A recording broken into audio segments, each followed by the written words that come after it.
Assalamualaikum warahmatullahi wabarakatuh. Selamat malam teman-teman semua.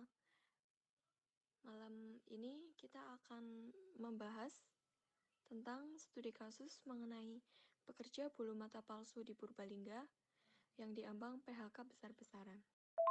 Waalaikumsalam warahmatullahi wabarakatuh. Baik, Mbak Dita. Waalaikumsalam warahmatullahi wabarakatuh. Oke, kita lanjut saja ya teman-teman.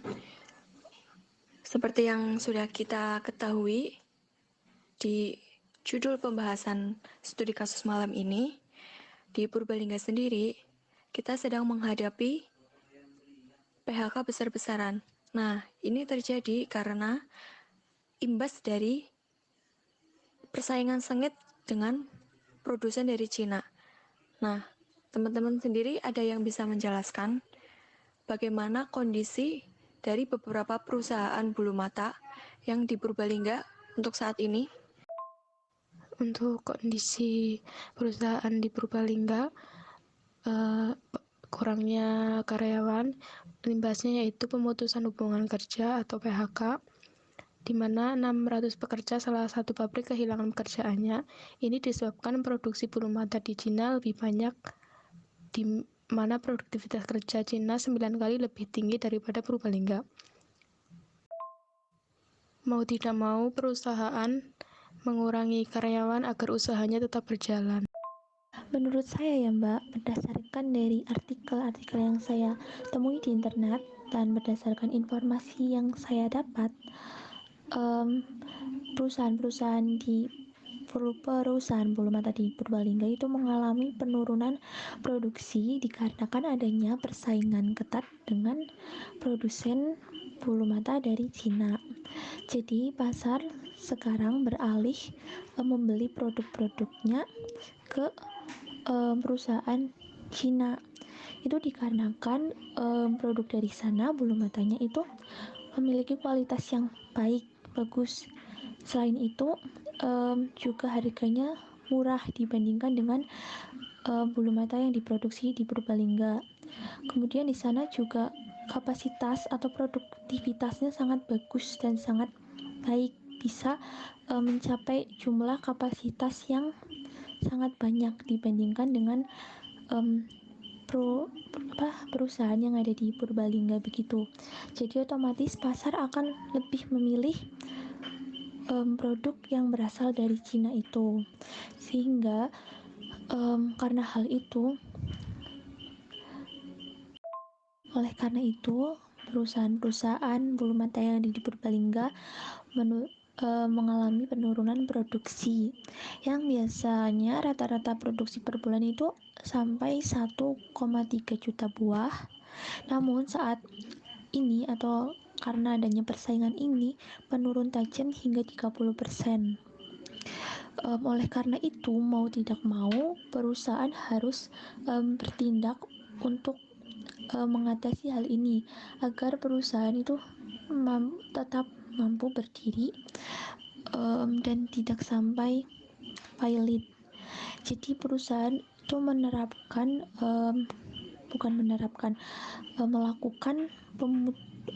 pemberhentian hak kerja terhadap karyawan-karyawan yang memiliki masa kerja kurang dari 5 tahun setahu saya, kalau tidak 3 tahun seperti itu.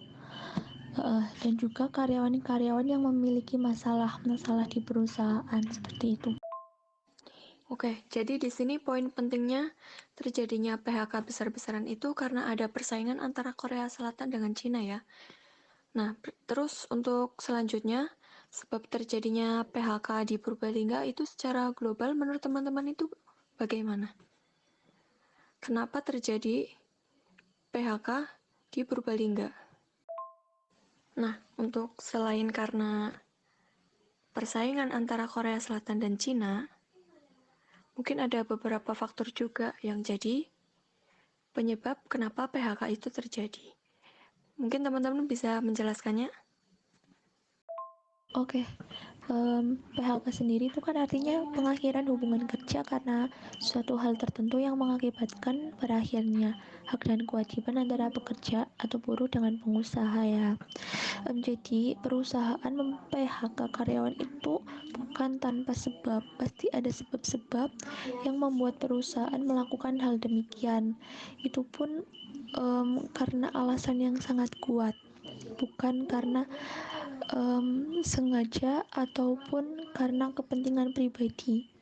Jadi faktor yang menyebabkan di PHK-nya karyawan bulu mata yang di Purbalingga itu menurut saya karena yang pertama itu menurunnya produksi ya, yang tadi kayak disampaikannya seperti yang disampaikan Banita, karena adanya persaingan ketat dengan produsen bulu mata dari Cina, sehingga perusahaan yang di Purbalingga itu menurun produksinya karena permintaan pasar global yang rendah terhadap bulu mata palsu.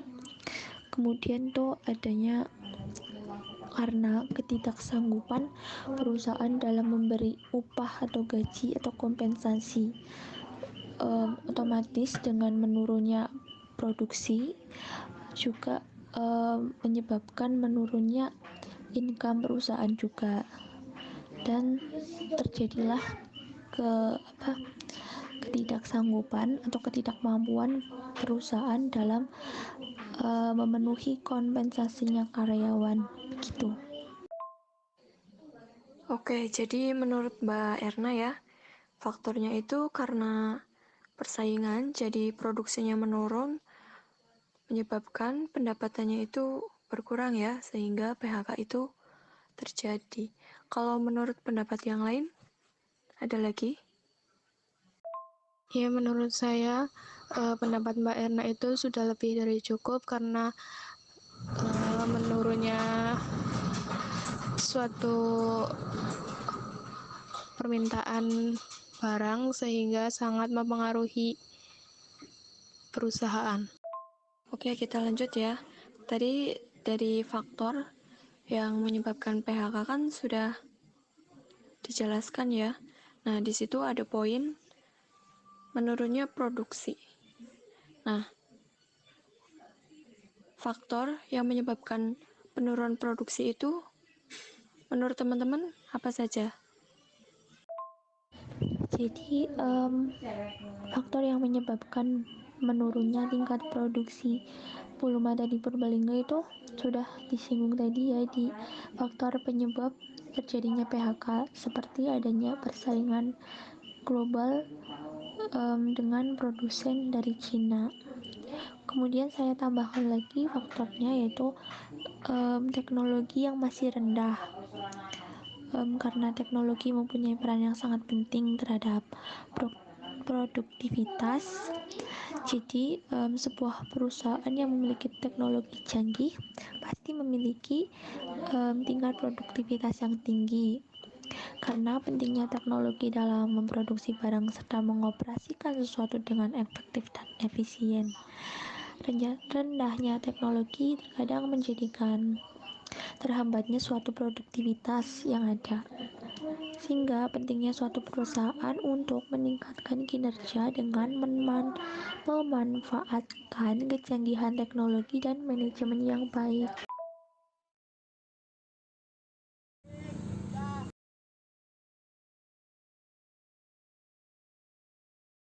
Jadi di sini faktor penyebab menurunnya produksi bulu mata itu karena tadi ya, yang pertama kita bahas karena persaingan dengan Cina, terus rendahnya produktivitas karyawan dan teknologi yang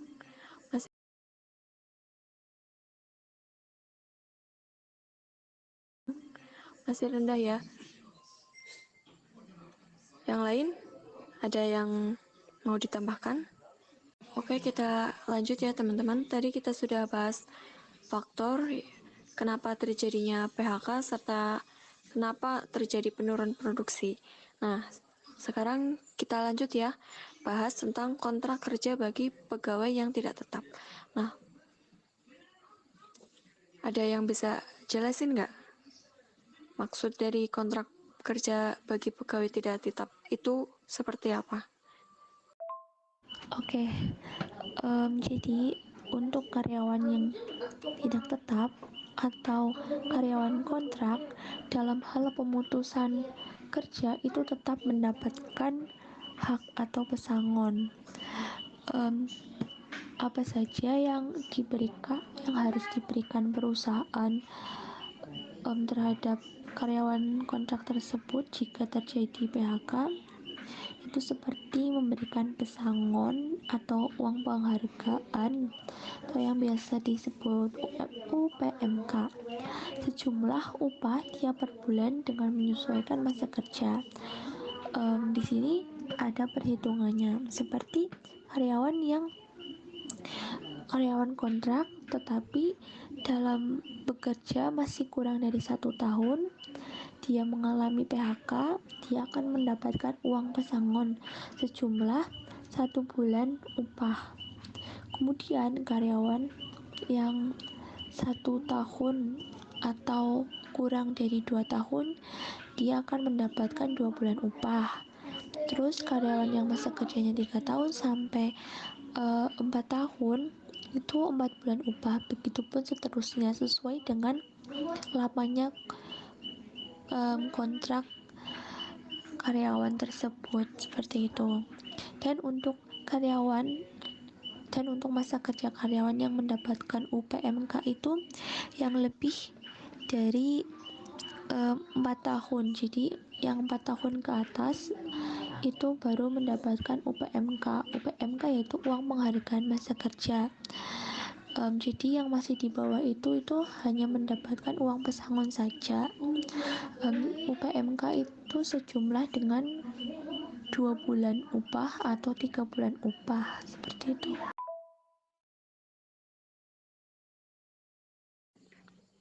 Jadi menurut pendapat Mbak Erna, risikonya itu oke, jadi ini pendapat Mbak Erna juga terdapat di undang-undang ya Mbak, di pasal 63 nomor 13 tahun 2003 tentang ketenagakerjaan itu sudah diatur ya. Untuk yang lain, ada yang mau menambahkan tentang pegawai kontrak? Oke, karena sudah tidak ada tanggapan lagi, saya lanjut ya. Nah, tadi kan sudah dijelaskan ya sama Mbak Erna tentang upah pesangon dan UPMK berdasarkan masa kerjanya. Nah, kita lanjut ya. Kalau PHK kan pasti kan ada risiko. Nah, menurut teman-teman, resiko PHK yang ditanggung oleh karyawan tetap ada nggak kira-kira? Apa saja? Menurut teman-teman.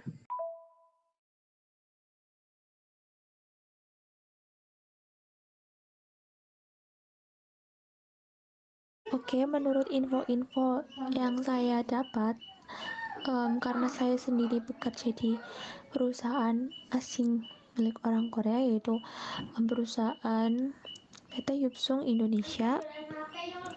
Pada saat terjadi PHK besar-besaran itu, perusahaan kami memilih atau mem-PHK karyawan yang masa kerjanya itu kurang dari 5 tahun.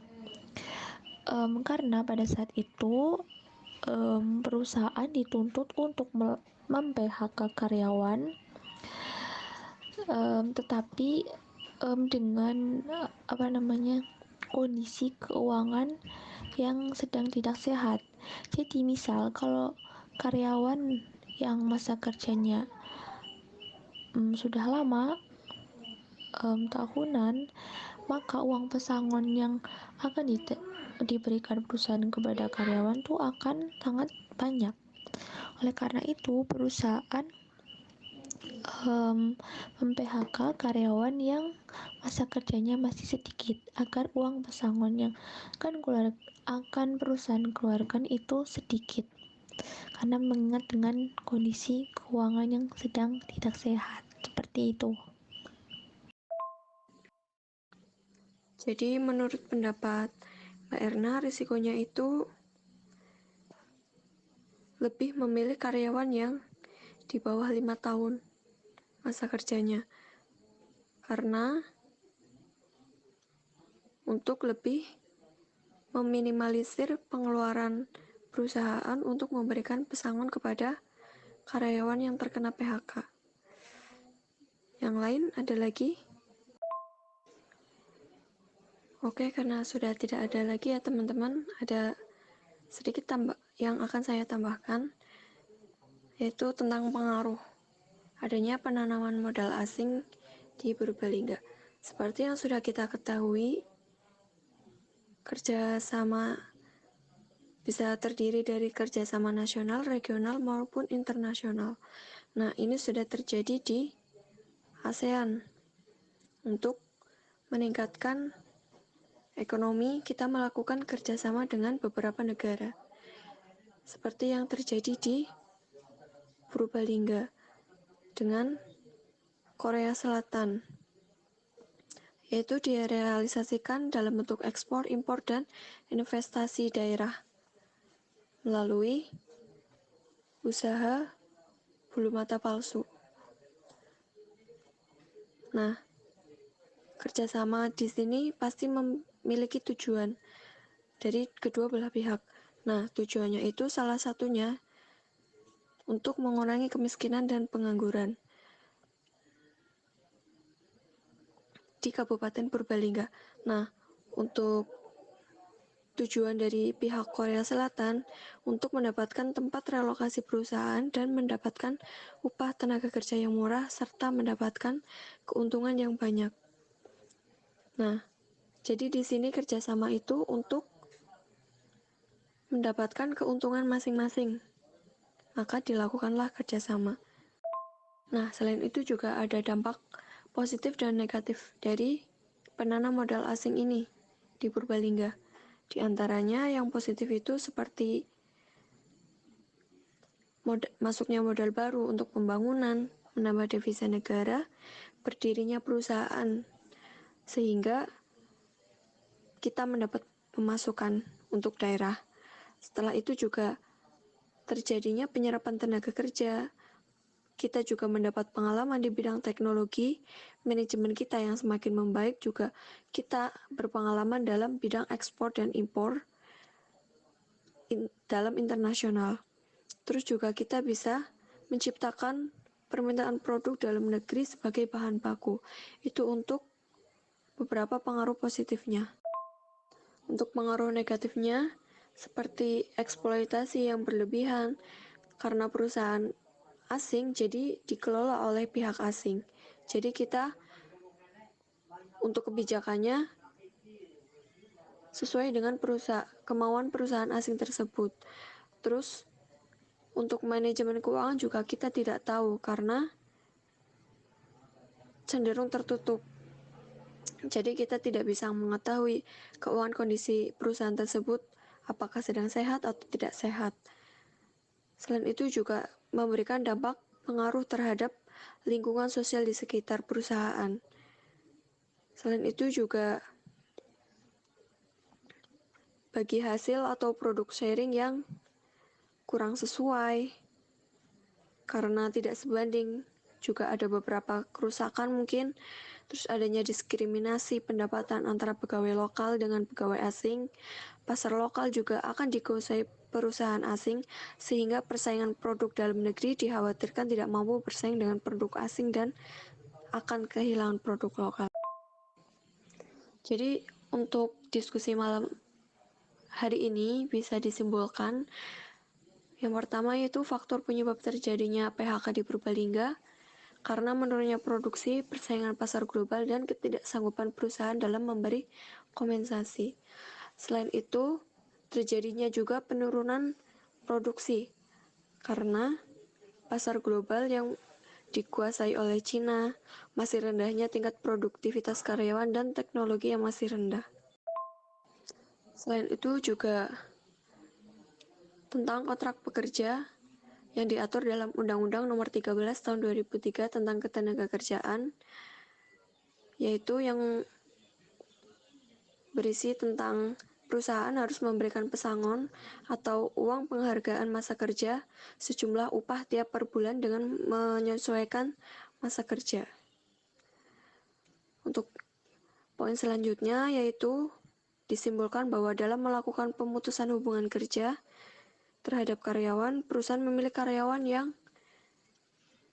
masa kerjanya di bawah 5 tahun karena untuk mengurangi atau meminimalisir tingginya uang pesangon yang harus diberikan kepada karyawan oleh perusahaan. Selain itu juga kerjasama ekonomi Indonesia dan Korea Selatan direalisasikan dalam bentuk ekspor, impor, dan investasi dalam pembangunan perusahaan daerah di Indonesia, seperti pendirian perusahaan rambut palsu di Kabupaten Purbalingga. Mengingat dalam kerjasama internasional tidak hanya negara yang menjadi aktor utama, terdapat aktor non-negara yang ikut berpengaruh dalam proses kerjasama. Tidak hanya dalam pembangunan perusahaan pengolahan rambut palsu Korea Selatan di Kabupaten Purbalingga. Kerjasama tersebut memiliki beberapa tujuan dari kedua belah pihak, seperti untuk Kabupaten Purbalingga, yaitu untuk mengurangi kemiskinan dan pengangguran. Sedangkan untuk pihak Korea Selatan, untuk mendapatkan tempat relokasi perusahaan dan mendapatkan upah tenaga kerja yang murah, serta mendapat keuntungan yang banyak. Ya, sekian untuk diskusi malam hari ini tentang studi kasus pemutusan hubungan kerja yang terjadi di Kabupaten Purbalingga. Terima kasih teman-teman. Wassalamualaikum warahmatullahi wabarakatuh.